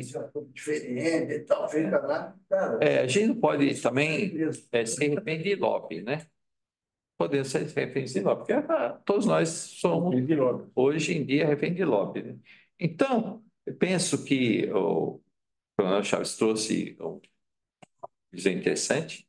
Ele não trouxe a solução, mas trouxe a reflexão do problema, que eu acho fundamental, né? Às vezes, a solução, tem solução? Não tem, eu não tenho solução. Ele já começou a abrir e falou, não tem solução. Mas eu tenho Histórico aí, né? uma reflexão do problema. E o problema não é um problema meu, é um problema de todos nós, das gerações futuras, principalmente, né? Eu estou em fim de feira. Já vira uma curva. Já vira na curva. Então, nós temos que perguntar sugestões para que haja. Então tem algumas coisas muito boas, né? Algumas coisas a se pensar, algumas coisas que eu não acho que é um grande dispêndio do Estado. Eu tenho lá uma função na Secretaria de Fazenda do Estado de São Paulo, por exemplo, e a gente vê números, né? Eu não vejo algumas coisas como dispêndio do Estado. Eu vejo ganho, e outras coisas do Estado eu não vejo lógica, a não ser lobby. Por exemplo, juiz tem 60 dias de férias. Nenhum. Juiz tem 60 dias de férias, promotor tem 60 dias de férias, defensor público federal tem 60 dias de férias. Eu não sei porque o cara que presta concurso para ser advogado público, defensor público, advogado público, para defender quem não tem dinheiro, precisa ter 60 dias de férias. Tem muito serviço? Não, quem tem muito serviço é ajudante de pedreiro, que levanta a laje. Esse é o serviço. Capina um lote. Esse é o serviço. Braçal. Agora nós temos paletó e gravata, não trabalhamos muito. Longe disso. Trabalhamos. Os todos têm seus assistentes, né? A gente trabalha bastante. Trabalha. Ainda bem que trabalha. Trabalho dignifica o homem, ainda bem que trabalho. Tudo isso é muito importante. Quem não trabalha bastante hoje em dia? Quem trabalha bastante hoje em dia. Mas as coisas têm que ser. Tudo isso custa para a sociedade. Então tem que ser bem ponderado. A gente precisa pensar na sociedade estruturalmente. Faz um tempo que a gente passou pela Constituição, a gente já tem alguma experiência. Isso está certo, isso não está certo. Temos um problema grave na cidade, que a cidade em si é um problema grave, né? E aí tem problema de obras, saneamento, segurança é um problema dentro dessa segurança pública e pessoal, e segurança dos negócios, tudo está nesse contexto. Como é que vão resolver esse contexto? Pensando, discutindo, envolve segurança pública, iluminação, o lixo, transporte público, tudo isso está. É muito importante. Vejo o problema da Cracolândia assim. Sempre aparece uma pessoa com mais boa vontade do mundo e vai lá, vamos fazer assim, né? Talvez o que está faltando é pensar um pouco, né? Interessante essa postura, né? Vou cuidar da Cracolândia, vou botar uma roupa normal e vou lá entender. O que acontece? O que acontece? Vou ouvir ouvir outro. Olha, aqui tem isso, tem um momento de chegar. Não adianta chegar a qualquer momento, porque, claro, aí está sobre referindo direito. Talvez chegue aquele momento só que a pessoa pensa, o que que eu estou fazendo aqui? Tem aquele momento de consciência, né? Você consegue resgatar a pessoa do problema, né? Tem que ter uma inteligência, uma estratégia. Não adianta. É óbvio, sei qual é a solução, eu sei qual não é a solução. É óbvio que o problema daquela coisa não é simplesmente policial, é um problema de inteligência, Social. multidisciplinar, provavelmente, todos os aspectos, né? Saúde, cultura, educação. É claro que a gente está formando de prisão, de ocupação de espaços nas penitenciárias, nas cadeias, né? E estamos com muita gente sendo presa.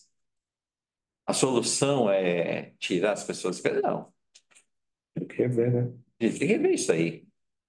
Será que todo mundo que está lá tem que estar lá? É isso. Eu não sei também. É isso, a gente tem que estudar as coisas. E outra coisa, o que leva? Tem muito, vamos supor, não sei, vou chutar um nome. Vamos supor que lá tem muito traficante. Traficante do quê, né? A gente sabe que droga também tem Tem vários níveis, vários tipos, né? Tem muito pessoas que traficam de droga, mas é traficante mesmo, aquele cara que fica rico, traz do Paraguai. Não, é o cara que vende na ponta. Bom, mas por que que nós temos tanto menino, chama de menino, traficante de droga? Tem menino traficante de droga porque não acabou com o campinho. Outro dia eu estava vendo esse negócio. Do campinho. Tem que Eu vi uma frase agora nessa Olimpíada, alguém falou assim: olha, deixamos de ter jogador de futebol mundial quando nós acabamos com o campinho, é verdade. Na minha juventude, na minha infância, tinha um troço chamado campinho, que era um terreno quase que não tinha dono, era no canto, punha dois chinelos assim, Descalço. pegava descalço e jogava uma bola de meia. Cara, isso é campeão, isso aí é cara muito bom. Uma gravidade maior, tirado da escola pública, professor de educação física. Tem mais esse. Essa figura não existe mais. É a Associação de Pais e Mestres que mantém. Mantém o professor. O Estado não manda. O Estado já não tem mais professor. Então assim, a figura. E outra coisa, além de perder o jogador, nós perdemos o gosto pelo futebol. Então, existe uma geração, até um tempo, que ela ia no estádio. E tem uma juventude agora, uma juventude de 20 anos para menos, ou 20 e poucos anos, como não teve campinho, também não tem um interesse em futebol. Então, você vê que os estados são coisa de uma certa geração para frente, para trás já não existe mais. Né? Isso é bom? É ruim? Cara, tudo bem. Esse cara deixou de futebol, talvez, você tem uma especulação, e deixou de ir do campinho, agora virou traficantezinho. Porque não tem outra coisa para fazer. Só dinheiro. Estou precisando de dinheiro. Dinheiro está precisando. Mas não é só isso, é cultural. O que eu vou fazer? Eu jogo videogame lá, que uma hora enche o saco, eu saio para a rua. Na rua vai encontrar um próximo desse aí. Entendeu? Então a gente tem que pensar no todo. Não estou sendo piegas, mas tem que pensar essas coisas, né? É que lá já é uma consequência, né? É isso. Tá lá, a Cracolândia. Isso. Então a gente tem um problema lá na ponta, mas tem que pensar nas gerações futuras. Aí está dentro do que o Coronel falou, até a história. Na ausência do poder público, outros tomaram o poder. Isso. Né? E aí, quando eles querem fazer política pública, aí os nossos governantes acham que política pública é feita por polícia. A polícia deveria estar última lá para dar garantia a todas as outras. A implementação da polícia, exato. Isso, exato. É que nem um exemplo maior, foi uma grande ideia, mas finalizou da forma mais errada, absurda do mundo, só serviu para ferrar a vida dos policiais. A operação Subida do Morro lá, no Rio de Janeiro. Vamos tomar os morros novamente. Legal, lindo, maravilhoso. Todo mundo foi, os traficantes fugiram de lá e vieram aqui para o nosso litoral. Pronto, tomou. Cadê o Estado? Foi embora, largou os PM lá, os polícias ficaram naqueles contêineres lá com 50 graus lá dentro, com uma população abaixo odiando eles, e o Estado veio junto? Não, largou os caras sozinhos lá. Aquilo foi um absurdo, né? Não tem situações aqui, põe os sindicatos, exatamente, que você sabe do que eu sei, quando tem essas operações, Tá. vai os policiais mandam lá para Cacolândia. A dificuldade que eu escutei muita pessoa, não vou. Não, pode chamar, eu prefiro ir para a corregedoria por indisciplina do Sim, que ir para lá, para ter promotor e outros mais ali, eu pegar um Sim. BO de abuso. sim. Então, eu já vou direto lá, não precisa me, eu não vou, porque eu estou indo para lá para me ferrar, só isso. Sim. E como sempre, os polícias que vão para lá, tá todo mundo filmando eles, né? É o abuso que é o direito do mala ser mala, é o direito do cara estar lá, é o direito dele. Não, você é absurdo. Perder a Tá lá, é o direito dele. Esse polícia lá, como até um certo presidente falar que roubar o celular, qualquer coisa, é para tomar cerveja. É pra tomar cerveja. Polícia maldoso. Não é? Porra, o menino foi parar, fazer, coitadinho. Ele queria só tomar uma cervejinha para trocar aquele celular que ele roubou para matar, matou alguém para roubar o celular. Então, esse é o conceito. Voltando dentro das suas frases lá, a visão. Hoje nós estamos com um país mudado, virado. Querem acabar com a família, acabar com tudo. Já veio de uma televisão forte, uma certa emissora, apoiada com um certo partidinho, via, né? Daí, quando saía aqueles black bloc na rua e a mídia, a mídia ninja, já ganhando uma boa grana para fazer aquilo lá e já preparado. Olha, fulaninho, você vai cuspir no PM, joga, né? Aí, na hora que o PM reagir, você. E aí parecia polícia assassina, polícia violenta. Não, mas não contou, não filmou tudo lá, que aquele vagabundo, né? Que ele tinha feito. O que ele fez antes? Foi tudo montadinho, bonitinho, ajustado, né? Pô, tá lá, nós estamos. E a população apoia, fica lá linda. A população nossa está com os valores invertidos, né? Que até falou do padre, antigamente, como desse seu tio ali, e tinha até a figura do padre, um padre que dentro da comunidade, nós tínhamos uma comunidade policial, o padre fazia parte, que era um cidadão, hoje o padre é um militante que está lá, ajuda a fazer a baderna, né? Infelizmente está apoiando isso. Então nós temos um país totalmente São vistas, né, em relação a... O que acontece? os valores Então, invertidos assim, completamente. Dentro das escolas, a professora apanha. O que nós precisamos fazer é o seguinte, duas coisas.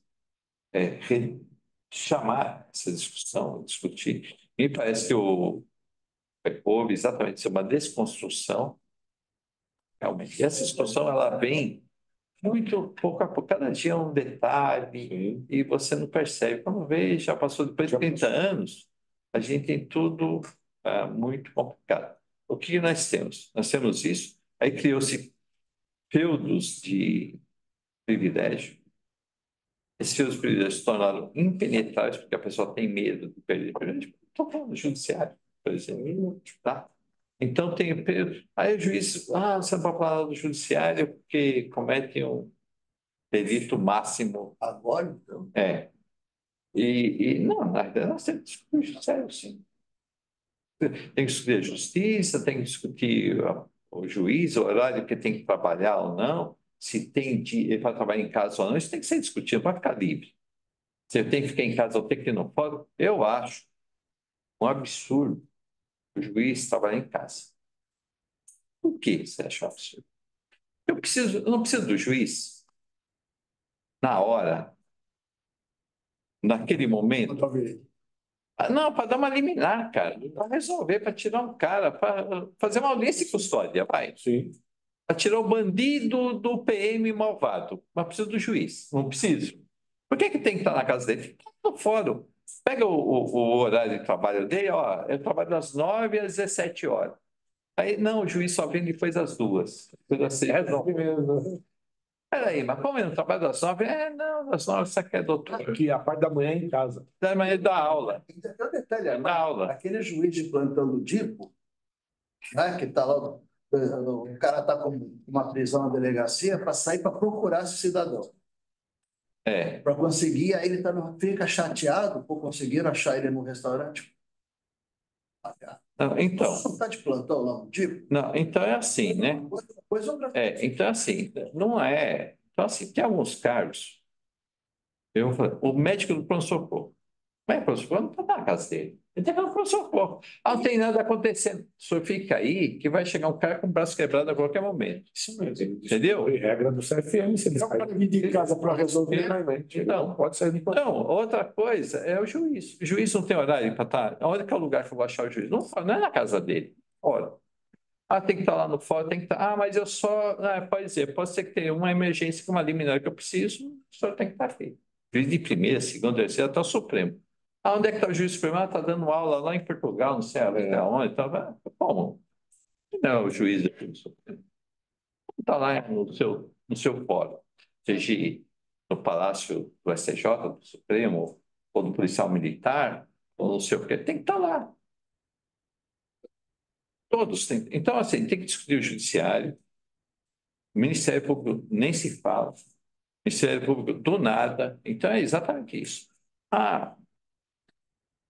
Respeito muito o Ministério Público. Acho um órgão muito importante. Não estou pedindo a extinção do Ministério Público, não é isso. Mas melhor pensar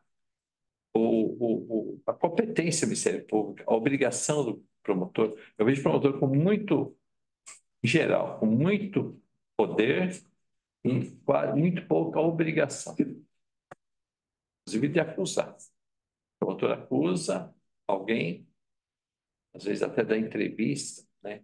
Tal, sei lá, expõe a pessoa e depois não era nada daquilo.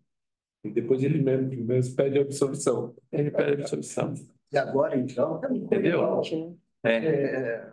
Então, a televisão, ouvindo a imprensa acabava, ele estava investigando. Oi? Isso. Não, sim. As operações, uma certa o concurso errado. Então, assim, no passado, eu acho que tomou-se uma decisão errada. Discutiu se o Ministério Público podia investigar ou não. Havia um pensamento pensando, não, o Ministério Público tem que ficar fora da investigação, ele tem que ficar um órgão externo ao órgão policial, digamos assim. Tanto Polícia Judiciária, Polícia tem que ficar externo. Ele sempre foi envolvido se ele se for envolvido com a investigação, ele toma parte. Porque qualquer de nós faz isso. Por exemplo, se você for investigar alguma coisa, muito, você começa a acreditar naquele objeto de investigação. Eu tenho um amigo que é engenheiro, ele começou a estudar elemental. Você sabe o que é elemental? É doente, só sei querer, qualquer coisa assim. Não estou falando que esse negócio existe ou não existe. Mas ele era engenheiro cético, assim. Aí foi uma questão de curiosidade, tá? Ele começou a estudar, ele tem que escrever sobre esse assunto, começa. Cara, ele estudou tanto que ele começou a acreditar. Um dia ele falou que encontrou um alimentar em cima da cama dele. Duvidei dele, talvez seja parecido, não. Mas eu percebi o seguinte, que se você começa a estudar muito alguma coisa, você começa a acreditar. Né? Quem estuda muito disco voador, acredita em disco voador. Também não estou falando que existe ou não, mas eu estou dizendo o seguinte, que é uma característica. Se você começa a investigar muito um crime, e chega e pega uma pessoa e fala, a pessoa culpada é esse, você começa a acreditar que ele é culpado. E como é que você pode estar numa posição já de apresentar denúncia, você pôs a investigação? E é pior, se você fez a investigação, como é que você pode ser juízo sobre o objeto da sua investigação? Que é o que a gente percebe hoje. Entendeu? Então, assim, o sistema policial, o sistema judiciário, a sociedade, ela tem que ser discutida, não pode esconder essa discussão, tem que ser repensada.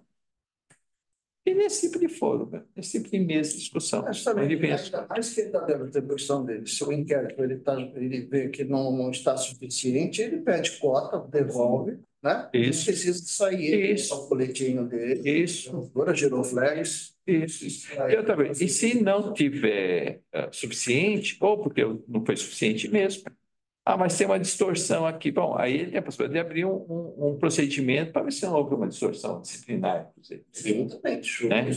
Agora, se for ele mesmo, como é que eu vou abrir um procedimento contra mim mesmo? Como? Entendeu? Então, você imaginar o Ministério Público como um órgão externo, dentro de certos limites e responsabilidade, é excelente. Começou a fugir disso, já se torna um problema. Né? Então, nós temos o quê? Temos situações no Estado muito amarrada, muito presa. Por exemplo, até sem proteção, e aí coloca a polícia militar nessa situação, muitas vezes, já, a polícia militar não tem proteção. Não, nenhuma. Ele está por conta própria. Tá com Ele paga a viatura que ele bate. Ele paga a viatura. Ah, é? Isso. Olha, eu não sabia Né? disso. Se ele bater, ele paga. E sem um apoio, Independente se ele está errado ou não. e sem um apoio, um apoio, eu não quero usar a palavra social, nem sem o apoio do Estado suficiente para o exercício da profissão dele, e sobretudo tipo de pressão. E pior, armado. Porque muitas vezes está sob pressão, você não está armado, você faz menos besteira. Mas você faz é xingar, né? Mas só você xingar. É isso mesmo. Entendeu? Armado, né? Assim, armado. E pior, a característica, está armado realmente, né? Então, você viu também, né? Então, o que o Estado tem que fazer? Tem que pensar em situações, né? E não é repressora, é entender, é conversar com as pessoas, né? Porque o pessoal faz bico. Ah, eu faço bico porque eu não tenho aluguel. Pô, coisa da vida, quer ter aluguel. Ele vai receber o quê? R$ 3.000 Por aí. por aí para pagar 1.500 de aluguel. Vive numa comunidade que ele tem medo, porque ele é policial, então ele está no Tem meio. que usar, não pode usar farda, ficar com ela escondida, né? Veja bem, eu quero policial e mora na favela. Por que é uma favela? Não é que ele gosta de favela, ele tem dinheiro. Vamos falar um português claro. Até a verde oliva você Entendeu? não pode usar mais. Entendeu? Então, na realidade, A gente usava por orgulho, isso aí hoje não. mas vamos, né? Mas, então, na realidade, essas coisas precisam ser pensadas. Eu preciso pensar numa política habitacional do Polícia Militar? Preciso. Veja bem, eu tenho que pensar em toda a política habitacional Para entender, né? para entender por que o policial militar não tem casa. Ele mora aluguel. A casa E esse problema vai ter problema para ele e para a segurança, para mim, inclusive. Eu não tenho nada a ver com isso, não. Tenho. Eu vou ser vítima desse problema. Porque eu estou na rua, aí o polícia militar tinha que fazer uma coisa, não está fazendo, porque ele fez bico, trabalhou o dia inteiro, está cansado, está estressado, enfim, vai poder fazer isso, né? Então, tem coisas tem que ser pensadas, né? Tem que falar com as pessoas, tem que ouvir, tem que botar, instituir lá, conversar, entrevistar. Olha, qual o perfil? Como é que você mora? Então, assim, uma coisa cara, todo mundo tem que ter casa, não é isso. Mas tem gente que tem que ter, e em especial, ter um acolhimento. Até porque arriscam a vida todos os dias para manter a nossa segurança. Então é uma outra. Pior, e ele arrisca a minha vida, porque se ele não estiver tranquilo, eu vou levar um tiro. Isso. Exatamente. Que levou a tomar a decisão que tomamos. Foi isso que nos levou a tomar a decisão. O risco, a preocupação exatamente com a condição, né, daquela comunidade, a condição que eles estavam vivendo e a condição que nós, como sociedade, estávamos vivendo. Isso. É muito importante, Isso. é necessário ser discutido e até mesmo o que nós descobrimos muito nesse um ano que estamos lá com eles, né, no espaço nosso, eles vêm do interior. Eu só tenho lugar para dormir, não tem lugar para ficar. Precisava da viatura. E no caso deles, dessa segunda companhia, estava ocupando uma base, uma outra área de uma outra companhia. Sim. O que acontecia? Todo mundo urinava lá em cima na praça, em cima deles. É possível dormir? Não. Pichava as viaturas dele enquanto estava dormindo. Não é nenhuma condição humana. Não tinham estrutura humana para fazer nada. E fora da área de atuação deles ainda por cima. Isso. Vai ser assim. Não é nem condição humana para você colocar uma pessoa. Se você pega o seu empregado em empresa e coloca numa condição dessa, você vai preso.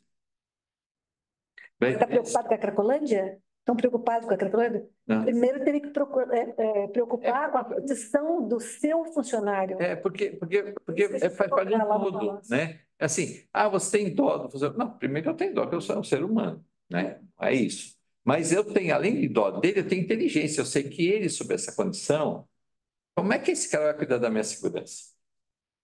O garoto foi esfaqueado, o policial, né? Eu soube disso, não soube. Mas, Então, mas a condição que ele estava para ele era do interior. sim, sim. Então, é possível. Todas essas coisas, eu estou sofrendo. Minha família, nós todos somos isso. Porque a pessoa que cuida disso, ela não está sob condição. Se numa empresa eu colocar um empregado, um funcionário de empregado, sabe, privado, sob essa condição, eu cometo crime. Chama crime análogo a escravo. Para nós era crime. Era crime. Isso não vai para uma instância penal por dois motivos, chefe. Porque ninguém tem coragem. Pô. Vai expor um monte de coisa, né? Não, ninguém tem coragem. E depois eu vou falar uma ação que eu ganhei. Verdade, real. Ninguém tem coragem de expor. E eles não têm coragem. A gente expôs isso no lançamento. Não, né? sim. A gente acabou expor porque tudo é de uma forma, eu acho, jurídica, uma denúncia criminal contra o Estado. Isso é possível? Bom, eu tenho uma jurisprudência que eu trabalhei enquanto advogado também. Tinha um funcionário da União e eu entrei na ação civil, dizendo que ele estava não em condição análoga a escravo, que é essa situação de não ter onde dormir, tem que dormir em algum lugar no canto. Isso é condição análoga. Mas isso é a escravidão em si. Escravidão é a pessoa não ter autonomia de vontade. Tinha um funcionário, ele pediu exonação, não deram exonação para ele. Vai entrar na justiça, vai alegar o quê? Escravidão. Aí passou, lá foi até o STJ, foi rápido até. E eu tenho a decisão dizendo assim, que é um escravo, a União escravizou uma pessoa. Essa pessoa tem doutorado na USP de Direito. Fala 2, 3 línguas, fluentemente. O carro do cara é Mercedes, você tem dinheiro. É escravo? Porque ele tem direito de exoneração, não deve. E tem uma série dizendo que ele foi escravo, estado pela União. Eu me publiquei muitas cenas para não mexer com os filhos. não está lá no Magíster? Descendência, mas não mexer com o brilho dos. Não vai. Porque a gente sabe que. Mas é isso. Então, é isso. Nós temos que meter o dedo na ferida. Eu sempre penso o seguinte: ó, eu não posso admitir que nenhuma pessoa, seja empregado ou funcionário público, normalmente funcionário público, cuidando da segurança pública, responsável. Eu falo um homem armado, uma homem armado figura, né? Tem que ser uma pessoa com poder ali na hora. Poder, tem que decidir, tem que ter discernimento. Primeiro, as pessoas têm que ir muito bem instruídas, juridicamente, socialmente, como é que se comporta. Até etiqueta tem que ser na pessoa já desculpa, né? Tudo. Ele tem que ter um comportamento não exemplar, médio, né? Normal, né? Porque ele vai ter situações. Pega uma pessoa batendo na outra. O que você faz? Eu não sei o que fazer. Ele tem que saber o que fazer.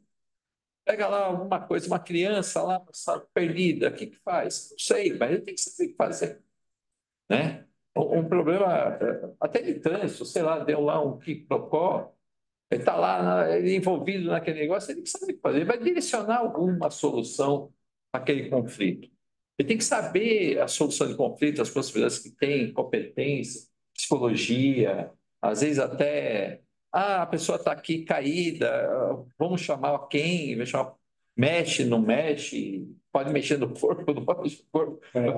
Não sei, ele tem que saber disso. Muita coisa, tem que saber um monte de coisa. Né? Assim, e ter discernimento. Agora, essa pessoa tem que ter dignidade, e é para dignidade mesmo, para aquela função. Verdade. Agora, não vai ocupar a STS, não tem onde morar. A gente começa a reforma deles lá, do espaço para eles, a gente fez alojamentos para eles.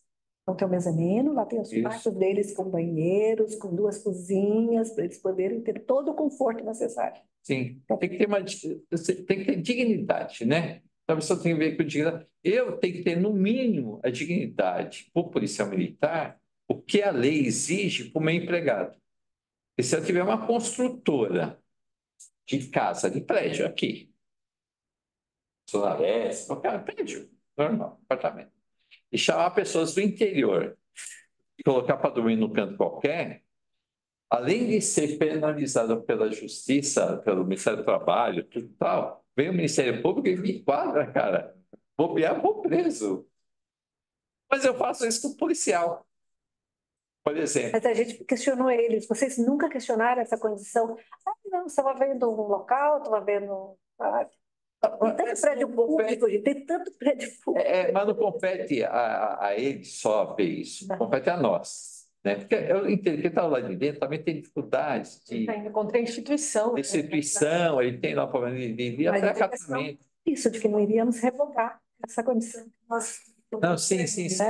Não, nós, enquanto sociedade. Nós, enquanto sociedade. E ele precisava daquilo e aquilo seria um luxo para eles, né? Porque as outras companhias publicaram depois. Poxa, vocês estão hoje saindo do 0 para 500, para 1.000. Então, mas compete a nossa sociedade cuidar disso daí. Né? Então, nós sempre temos a preocupação, né? Cuidar do quê? Pode ser desde o alojamento do espaço do cara até o Tribunal Militar. Não sei o que você acha do Tribunal Militar, já se você. Nem todos são a favor. Não, sim. O Tribunal Militar, na grande verdade, ele só recebeu esse nome porque nós vimos lá na história, né? Isso. Ele vinculou-se ao Exército, então, na verdade, ele foi criado porque, como os policiais poderiam ser convocados, mobilizados pelo Exército, eles poderiam praticar crimes militares. Eles precisavam. E aí a coisa foi evoluindo. Qual é a grande vantagem do Tribunal Militar? Você pode falar o que você quiser, mas eu sei o que você fez. Se eu faço a mesma coisa que você, eu trabalho no mesmo, eu pratico as mesmas ações que você pratica. Isso. Então, é por isso que às vezes a gente fala, pô, mas ele é muito rigoroso às vezes. Porque ele sabe que o que você está falando não é verdade. Pô, você não dispara. Esse disparo você não fez assim. Pode ter sido de outra segunda, mas desse jeito não foi. Tem experiência. Tem a experiência, ele tem essa. Sabe o que aconteceu. Está tudo certo. E a celeridade no julgamento, né? Então, não fica. Porque os crimes de homicídio são pelo claro, né? Você vê que. Claro, demora a vida inteira. E o extremo o caso do respeito. Carandiru, tá até hoje aí. Ninguém sabe o que vai acontecer até agora. E o extremo respeito que tem o tribunal. Porque você precisa ser respeitado. O acusado, Charles, ele precisa ser respeitado. O acusado é um cara. É um acusado. Ele precisa ser extremamente respeitado, rapidamente e punido. Mas a boa punição começa do respeito. Então, pô, mas o cara é muito respeitado, extremamente respeitado naquele ambiente e duramente punido. E rapidamente. É isso. Só encerrando, Chaves, tenho a felicidade de passar com uma comenda. Vamos bater uma foto. Comenda? Oh, meu Deus do céu. De agradecimento pela sua. Obrigado. E, olha, Obrigado. Você tem muita medalha, muito. Você não tirar uma foto com todos? Podemos, devemos. Obrigado mesmo. Vamos sim. Vai do lado.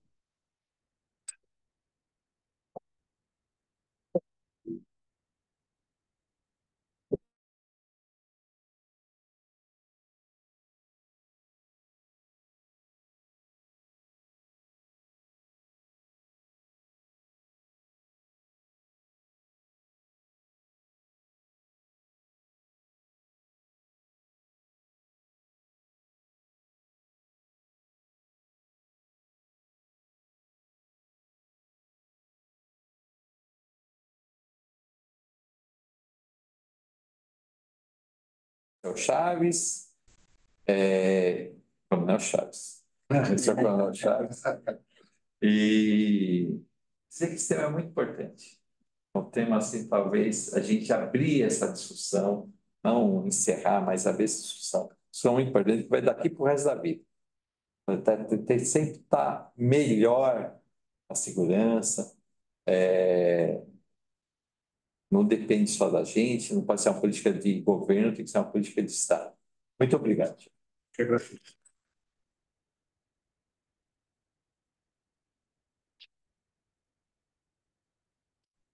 Tirar aqui primeiro e depois eu tirar. Sempre perto.